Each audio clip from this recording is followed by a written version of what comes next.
Hi everyone, welcome back to another episode of Providend's Money Wisdom Podcast. I'm Yong Cheng, the Deputy Head of the Advisory Team at Providend, and I'll be your host for this episode. Today, we continue our Legacy Insights episode, where we explore the critical collaborations between wealth advisors and legal professionals in safeguarding our clients' financial future. I'm joined once again by Cynthia, Head of Private Clients at Tang.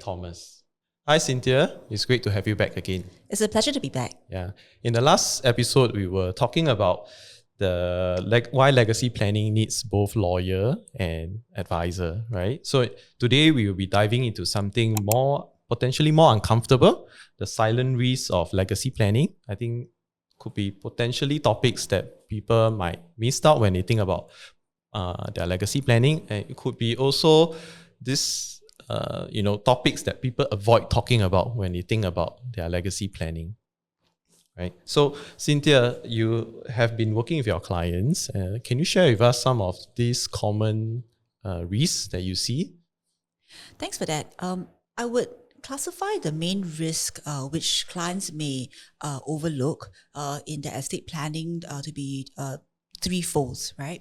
One would be in terms of in the event that a beneficiary faces some life changes, right?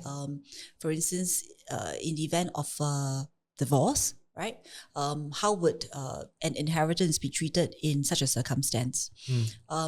The other potential risk is also where of course, sometimes we just find ourselves in a very unfortunate situation and the beneficiary may be facing some bankruptcy considerations or issues, right? And in that circumstance, then how would the inheritance be treated? And then the third silent risk, right, would be, I would find to be the most difficult to tackle, right, but also the most important, which is the beneficiary's readiness to actually accept or receive that gift.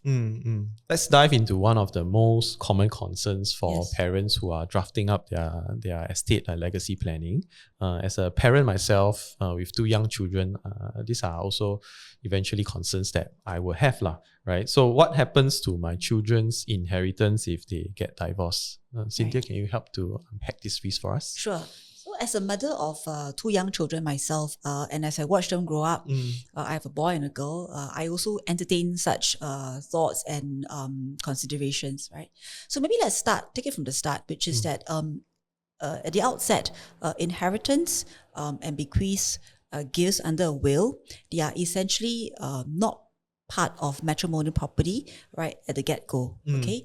Unless the beneficiary takes steps to essentially convert the nature of the inheritance into matrimonial property, right? So how can one actually convert such gifts to matrimonial property? So examples would include, for instance, using that inheritance as part of your family expenses, essentially commingling your inheritance with family sources of wealth, right? Or even allowing your spouse to substantially improve, right, that property or that gift such that it acquires the nature of a family property, right, or matrimonial property, right? So even though where it is intended that a gift outright is not part of matrimonial property, the actions of the beneficiary very often without their knowledge, right, or their intent, may then convert that inheritance into matrimonial property. Yeah. And therefore, when we advise clients, we will also advise them to think about in such a situation, because life can be unpredictable, right? Then what are some of the mechanisms that they can consider to actually better protect their inheritance from being converted, right? So it will take, I would say, a combination of both legal mechanisms as well as practical self-help measures, right? So legal mechanisms will, of course, include instruments like, say, a trust, a discretionary trust, where it makes it very clear that any distributions under a trust, right, will not be converted into matrimonial property.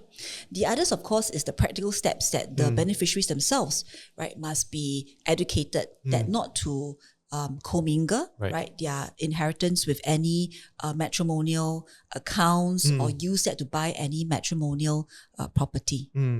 Yeah, I think from our own experience working with clients who are parents of children of various age, I think they come with different sets of concerns when they think about drafting their will, especially when the children are very young, right? Yes. And when they're very young, and if the parents happens to pass on earlier, that's where it can be a huge sums to think about, to receive for somebody who has just turned adult, right?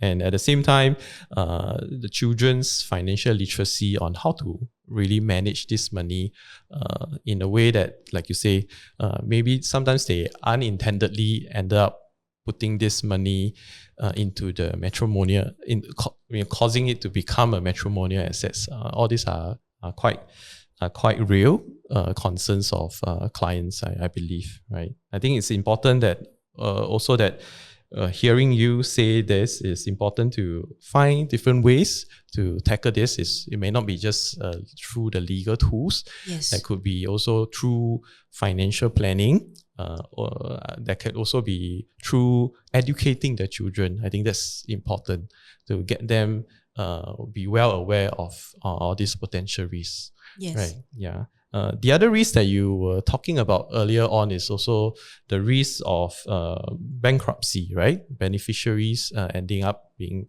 bankrupt, right? Cynthia, can you describe with us how inheritance could be lost in a way if beneficiaries face bankruptcy, or actually really even just difficulty in managing money responsibly? Sure. Yeah. So for bankruptcy proceedings, essentially when a person is facing bankruptcy proceedings or is going to be declared a bankrupt, then of course the what we call the estate of the bankrupt will essentially be par for the course for the creditors, right? And any inheritance which the person would have received, right, would then fall into this estate that can be clawed by the creditor. So because life is unpredictable and sometimes we just find ourselves in very difficult situations,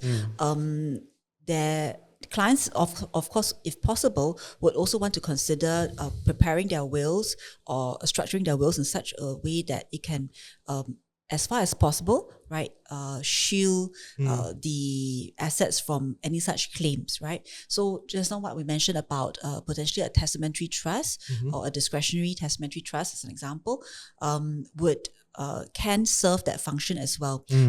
That particular approach can actually sort of like repel some claims vis-a-vis matrimonial proceedings, as well as in relation to bankruptcy creditors' claim, right?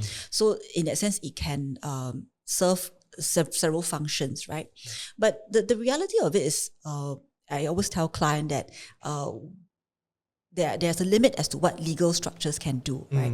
If you ask me about as across all the risks, right, when you talk about repelling claims against matrimonial assets, repelling claims against creditors' claim, and also the potential of a beneficiaries losing or withering down that inheritance through decisions, right? I would say that the biggest risk in terms of more likely to happen, right, would actually be the beneficiaries' lack of preparedness to steward that distribution or that wealth, you know, because for the first two risks, that can be somewhat mitigated with a lawyer helping, right? And that one, we try as much as possible. We can try to ring fence it, right, to the extent permitted by law. But for the third one, it's a bit more dynamic, right? And it's an ongoing process, and it must start early. In fact, the earlier the better, right? And that's where I feel that, and my view is that working with a trusted financial advisor to handhold that second generation or third generation is very, very crucial. Hi listeners, we hope you've enjoyed this episode and the podcast series so far. At Providend, we've been sharing our thought leadership content through various mediums beyond just this podcast. If you're interested in learning more, check out the link in the description to subscribe to our newsletter today. Thank you, and let's get back to the episode. Yeah, I think it's a very big topic for us. Especially when our clients are some of our clients are aging, and then they start thinking about how do they effectively transfer their wealth to their children, or distribute their wealth to the children, and making sure that they are well in a way equipped to handle this wealth, right? Of course, there are different ways that they could distribute it. They could distribute it in a very staggered manner. They could also distribute it in a lump sum format, or they could also think about distributing it based on important milestones. But ultimately, like what you say, it has to start with the children or the beneficiaries being comfortable to manage this sum of money. So financial literacy, getting them prepared, getting them equipped from a knowledge standpoint, and getting them willing to handle this money. I think these are topics that increasingly we have clients coming to us. May not be just clients talking about legacy planning, but it could even just be clients who are just doing planning with us, right? And then they start worry about whether their children have the basic knowledge in terms of financial literacy and managing money well for themselves. Yeah, and I think that proper financial and legacy planning, insofar as, let's say, for instance, a trust is concerned, right? There can also be provisions or structured put inside the trust that certain financial guardrails be put in. Let's say, for instance, that even though the distributions are to be made to the beneficiaries, that before or rather before the distributions are made, when the assets are still within the trust itself, how that will be managed. And, if there may be a investment mandate as an example, so that the client will have some clarity and some comfort, right? That while the children or the beneficiaries learn the ropes, or come to be more familiar as to how to manage their wealth, right? There's all these various guardrails to kind of guide the beneficiaries as well. Yeah. So your point is interesting, because we are not just talking about making sure that the beneficiaries are able to manage the cash flow, but we also want to make sure that the beneficiaries are able to steward the money, grow the money well to meet their future needs, right? So the point about is it whether they manage it themselves, or maybe the settlor or the parents set up, linking them up to a wealth advisor that they trust, appointing them as an investment manager in the trust deed. All these are various solutions that clients do have. Yes. So, which is why actually financial planning or legacy planning, right? I feel that the most, personally for me, as I go on this journey, I find that the most important part actually is the financial literacy part. That is something which a lawyer cannot help you with, right? And it also takes time, honestly speaking, for the beneficiary to come to that kind of maturity and that kind of comfort, right? So something which we want to talk about. So. I'm sure that there are also other gaps in legacy planning. Cynthia, what other legacy gap or silent risks that you will have encountered in your career? Yeah. I would say that another common gap that we do see is the choice of the key appointment holders in the will. One of which, of course, is the executor, right? One of the most common questions I ask clients is that when you appoint a trusted family member or a friend, right, as the executor, are they aware, right? Because sometimes they may not even be aware. Are they equipped to take on this role? Because to be a executor, they must, for instance, be quite comfortable with the administrative details or the task of dealing with the estate. Where possible, of course, it will be good for the executor to also be financially comfortable, right, with some degree of literacy. Because if the choice of the executor is not done well, then it can potentially lead to conflict where the beneficiaries may then question the decisions made by the executor, right? So sometimes, as an example, would be if the executor makes a decision, right, or the trustee makes a decision to sell a property, right, that can actually raise questions for the beneficiary. And you cannot say the beneficiary can't raise, right? They have the legal standing to raise such queries, right? So if the executor does not know what they are really doing, or not very sure, right, as to whether that particular discretion should be exercised a certain way, then that can actually lead to dispute as well, right? Even though the assets may be already well thought through, the will is actually well drafted, but this is the nitty-gritty that, when rubber hits the road, can also cause the estate administration or rather the implementation thereof to be to not go as smoothly. I think personally, when you share this, I personally experienced it through our own legacy planning process with our clients. In fact, choosing the right people to be involved in the legacy and estate plan, in the will or in the trust. In this case, you mentioned about the executor and the trustee, usually takes up quite a bit of time, right? Because if we think about distributing money, I think who to benefit from the inheritance, these are relatively easy, right? But to think about who is to undertake this responsibility of carrying out the wishes, or in fact also at the same time having to take on this responsibility of distributing money to the beneficiaries, potentially for a very long period of time as a trustee, and maybe also have to undertake certain huge decision. You mentioned about like having to make a decision of, let's say, selling a property, right, for the sake of the beneficiaries.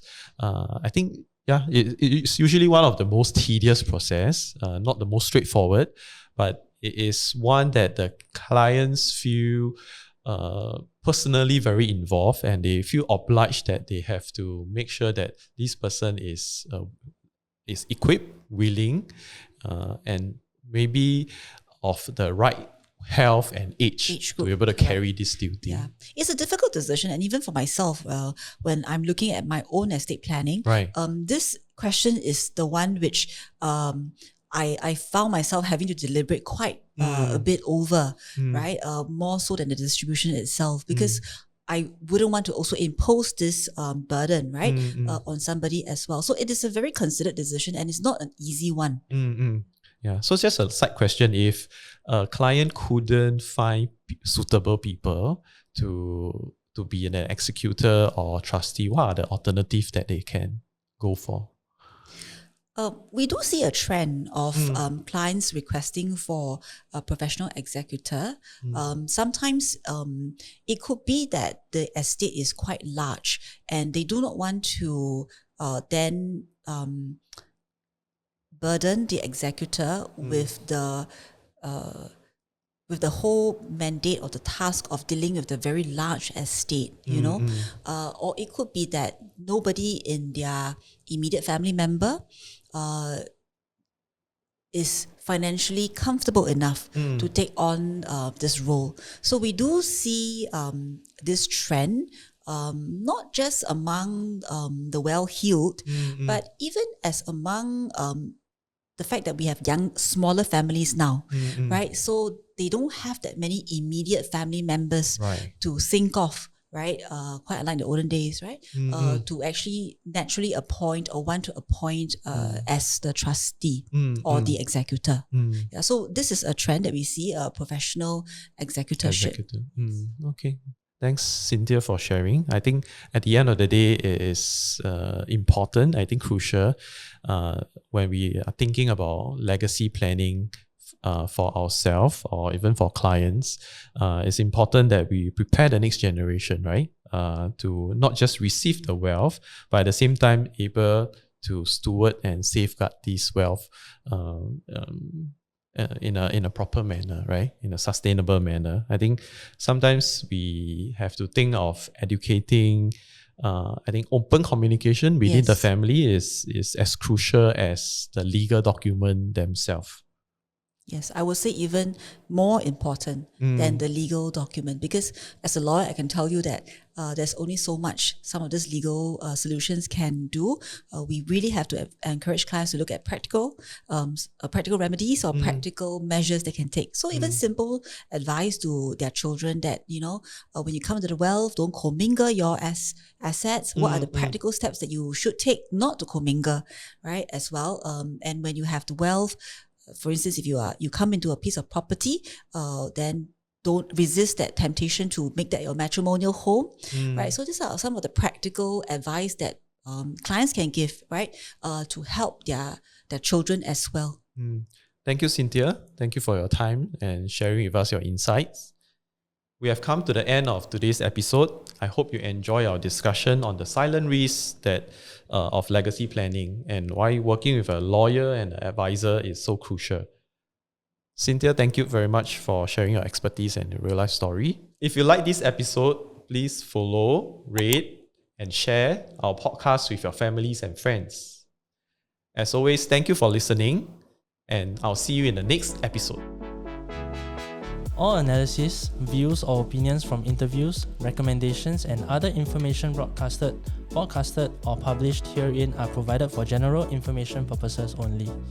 Information expressed does not take into account any specific situation, particular needs or objectives and should not be construed as specific advice or a recommendation.